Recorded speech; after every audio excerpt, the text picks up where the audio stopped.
Mga kahuwan, panoorin ang video na ito upang alamin ang pinaka-latest na balita tungkol sa lagay ng panahon at bagyo update today. Patuloy pa rin ang mga paulan sa malaking bahagi ng bansa dahil sa iba't ibang weather systems.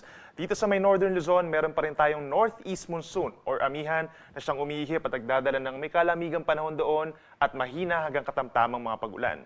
Over the eastern side of Luzon, nandyan yung shear line o yung linya kung saan nagtatagpo po ang malamig na amihan at mainit na easterlies o yung hangin galing sa silangan. Plus, kitang-kita dito sa ating latest satellite animation, itong mga kulay dilaw at mga kulay pula na equivalent po sa malalakas na mga paulan dito sa malaking bahagi ng Mindanao at ilang panlugar sa Palawan and Visayas. Epekto po yan ng Intertropical Convergence Zone. Ito yung linya kung saan nagtatagpo ang hangin from the northern and southern hemispheres. Kaya ngayon pa lamang po, binabalaan na natin sila sa mga posibleng pagbaha at pagguho ng lupa doon. Samantala, base naman sa ating latest satellite animation, walang nakapalibot po na low pressure area o bagyo na papasok ng ating PAR sa susunod na 3 hanggang 4 na araw. At para naman sa ating T-Day weather forecast, bukas, December 9, asahan pa rin ang paglakas ng Northeast Monsoon dito sa may Northern Luzon at posibleng umakyat or bumaba pa dito sa may parting Central Luzon. Yung cooler weather, asahan po natin, meron ding chance ng mga light to moderate rain sa Cagayan Valley and Cordillera Region.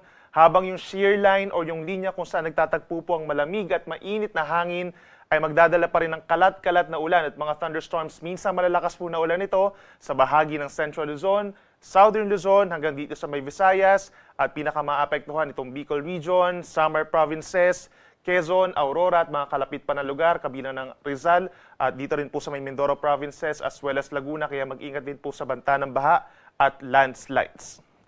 At para naman sa araw ng Tuesday and Wednesday, magpapatuloy ang shear line at amihan. Bahagyang aakyat po yung shear line natin. So pinakamaapektuhan itong areas pa rin po ng Isabela, Quirino, Nueva Vizcaya, pababa ng Aurora in Quezon Province. Asahan din yung mataas na tsansa ng ulan dito sa natitirang bahagi po ng Northern Luzon, lalo na sa may area ng Cagayan, Batanes, Apayao and Kalinga dahil naman sa Northeast Monsoon. So make sure po na meron tayong dalang payong at ang natitirang bahagi ng bansa, Southern Luzon down to Mindanao, simula po sa Tuesday hanggang onwards ay meron na lamang mga isolated rain showers or thunderstorms pero mas madalas pa rin dito sa may Eastern Visayas and Eastern Mindanao.